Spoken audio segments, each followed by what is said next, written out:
After a 3-year operation, police say they've now arrested nearly every single member of the Comancheros, the gang that arrived as a wave of 501 deportees from Australia and quickly made big strides in New Zealand's drug trade. Police say the gang even used illegally raised funds to bring a trainer into the country that 3 News understands was a former US Marine to put 15 of the gang's members through military-style training. It comes as the government's set to pass new legislation this week banning gang patches in public. Senior political correspondent Jenna Lynch reports.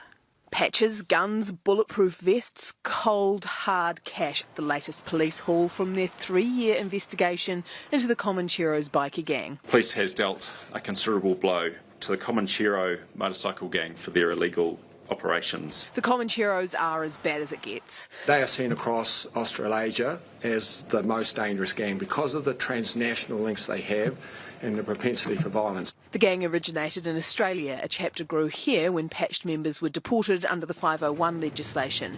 They set up intending to be the #1 gang in New Zealand and took the task seriously. We covered the commandments of this group, right? And the commandments, interestingly, they say that once a Comanchero, always a Comanchero, and that if you leave the gang, then you will be, they literally say this, you will be put in a body bag.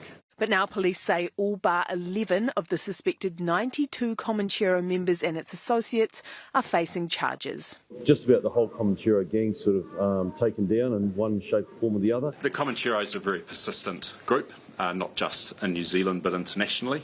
I don't expect they're going to stop their efforts, but it's very clear that we are ready and able to disrupt those efforts at every turn.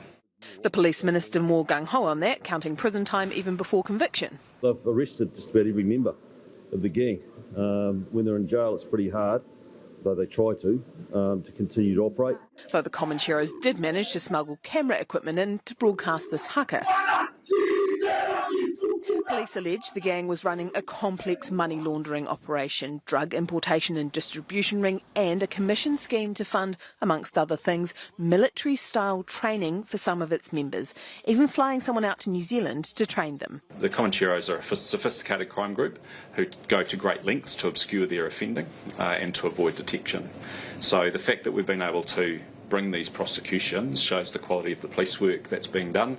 Quality work completed without the government's new proposed gang powers. Legislation's due to pass this week, criminalising the display of gang patches in public. Are these new powers to target gangs still needed? They are going after a different set of activities. At the other end, gangs cause fear in our communities by their presence and the way they intimidate, and that's really where the other legislation is targeted. A last-minute addition will see police given new powers to search gang members' homes for patches. Anyone who repeatedly breaks the patch ban will be totally banned from having any gang insignia, including in their private home. We're fighting gangs, and we've been really clear about it. Gangs, there is no future for New Zealand young people being in gangs, and if the police want these powers, I'm very happy to give it to them. Powers police seem more than happy to utilise in their war on gangs. Kia ora, Jenna. On that legislation, why the last-minute addition to allow police to search people's homes?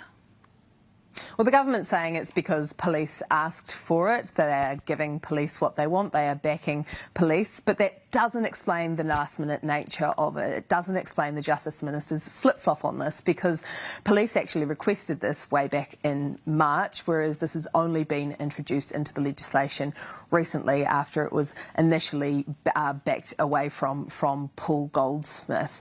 3 News understands there has been and still is a level of discomfort about the gang patch ban among police, about the implementation of it, the safety of its officers when enforcing it. This new part of the law would give them an extra tool in the toolkit when dealing with gang members who are repeat offenders, who are repeatedly flouting that law despite officers pulling them up on it in public. And we have just learned that this legislation may no longer pass this week. That is because it is having to go backwards a step in the legislative process to do a fix-up of sorts. It is not to do with the private homes part of it, I am told, but rather to clarify that the gang patch ban will apply in private vehicles as well.